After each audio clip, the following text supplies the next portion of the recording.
All right, guys, I'm super excited today. I have Raphael here. He's worked as a media buyer with Linx for many years. He's also a senior coach for our coaching and training program where we both help people get great results with YouTube ads. So today we wanted to make a video on the top mistakes that YouTube advertisers make.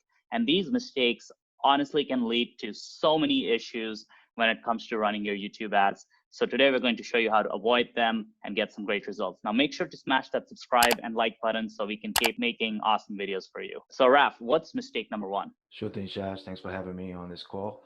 So I'd say one of the first mistakes are people concerning themselves more about the pixel and how it learns versus the actual creative and the offer.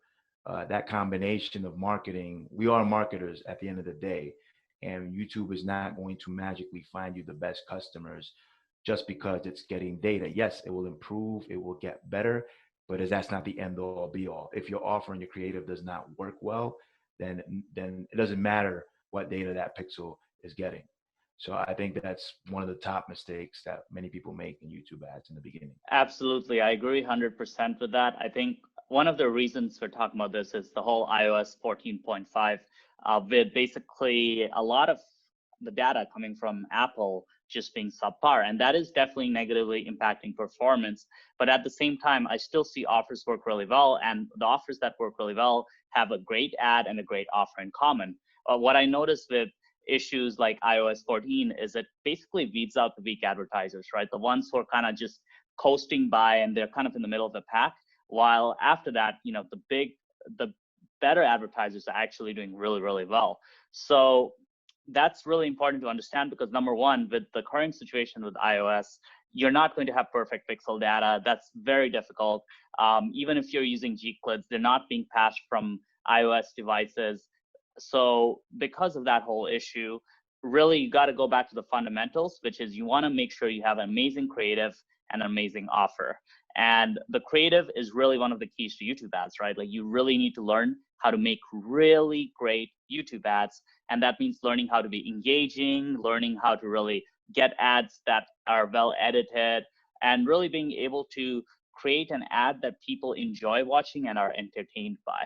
So that's mistake number one. I think we're both in agreement about that. If you're trying to get perfect pixel data right now, it's impossible because of this whole iOS 14 issue.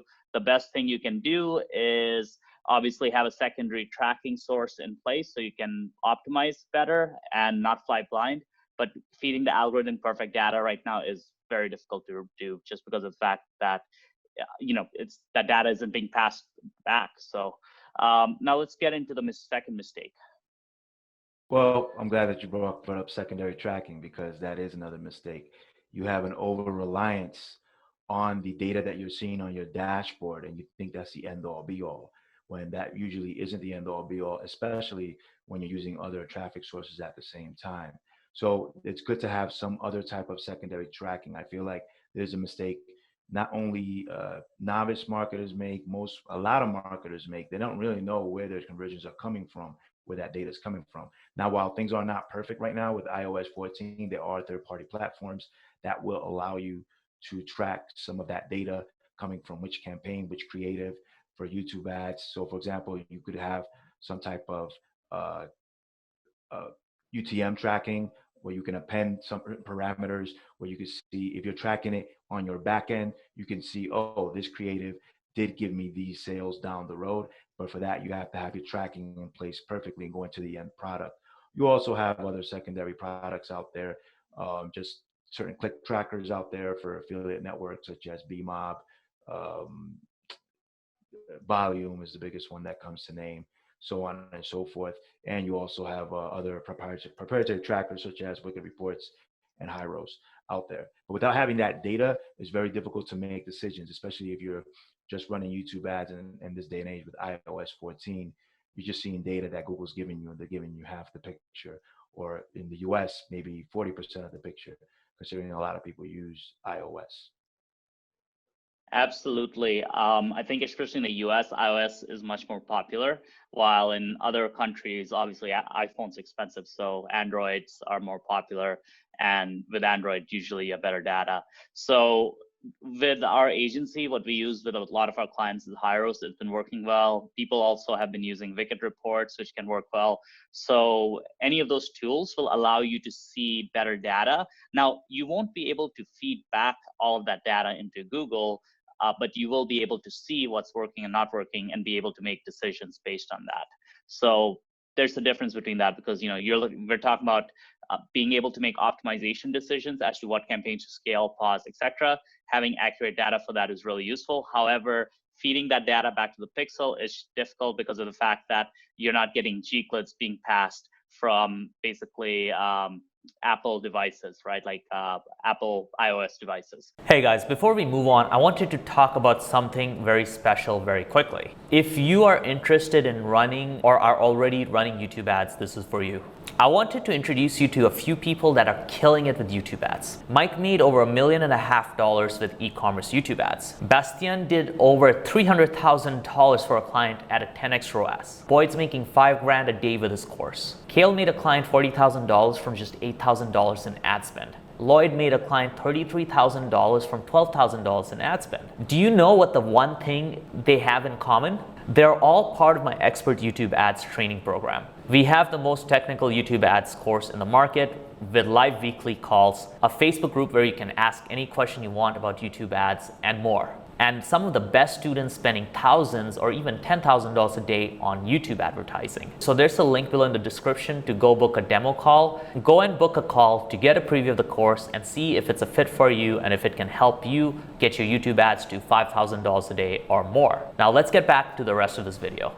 So that's really important. Let's get into mistake number 3, which I have a feeling it has something to do with Facebook. Yes, you do. You have a very good feeling. So a lot of people, many paid advertising marketers got their start with Facebook, and Facebook, phenomenal platform. However, there's a little bit more of a learning curve with YouTube ads, and people want to treat all the strategies that they use in Facebook with YouTube ads, and it won't work out that way. When I say strategies, I mean things such as, oh, let me just duplicate this campaign or ad set, or let me just make drastic changes this first day, go from $150 a day to $1,000 a day on the weekend because the data is coming in really good over this day. It's not that type of platform. YouTube is a type of platform that once you start putting duplicated campaigns, they compete against each other. Once you start making drastic changes, you have to give it time. You have to be patient. So it's bad if you're one of those people that need results immediately the day of, but it's good if you're one of those people that, hey, I just want to make a change today, and 24 hours or 2 to 3 days later, see what's happening. You have to give it time to learn. It does learn. It just needs time. So I think that's the major difference from Facebook and YouTube. Got it. That makes a ton of sense. Cool. I agree 100%. That's like the number one question I get is, hey, I'm literally using my Facebook ad strategy. Why are my YouTube ads not working? And it's because the platforms are different, right? Like you can't just use the same, let's duplicate a bunch of campaigns. Another place I see this is people do lookalike audiences on Facebook, get good results. They go on YouTube, they try similar audiences, and similar audiences on Google aren't anywhere as good as lookalike audiences. But then Google has these different audiences that are like custom intent, custom affinity in market that Facebook doesn't have. And those audiences are incredibly powerful. So they just basically try to shoehorn their Facebook ad strategy. And you could have spent millions on Facebook and still fail hard on YouTube because it is a completely different platform. And that's why it's really important to get the right information and get the right guidance and the right kind of basically direction for this stuff. If you go in blind, you're going to lose tens of thousands of dollars. And I've seen it happen over and over again. Now let's get right into the 4th mistake. Sure thing. So looking at the 4th mistake, if you're gonna start out, if you use YouTube ads, you're not gonna have as much success with low payout offers.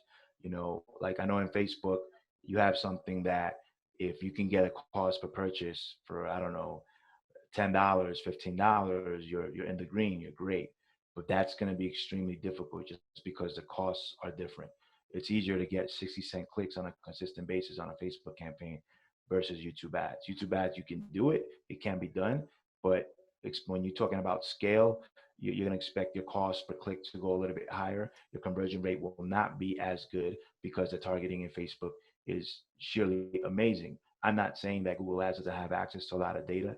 It does. But when it comes to Facebook and the platform and how you write the ads, you could literally have the sales page right on the ad itself before the person gets there.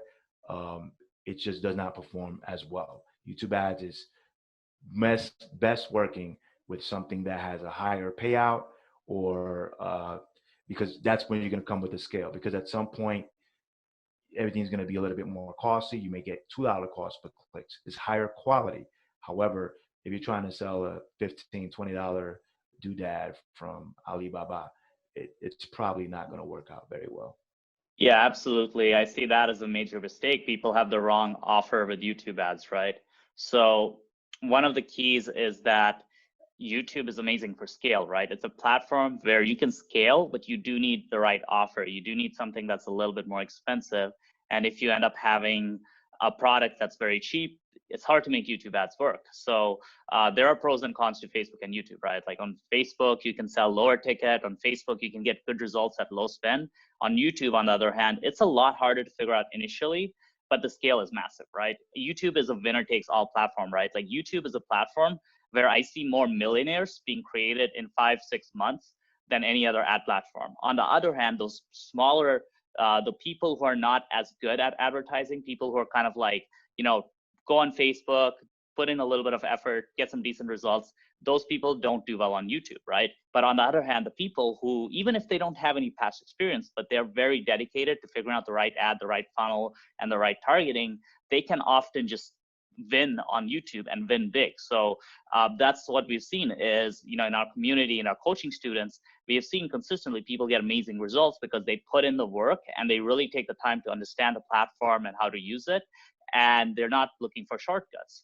So there are pros and cons to each platform. So on YouTube, it's like a much higher upfront work barrier and also just a more difficult in the beginning, but then you get rewarded because the rewards are far more massive. Like on YouTube, scaling to $15,000, $20,000 a day in spend is possible. We've done that. And we've seen that with higher ticket offers.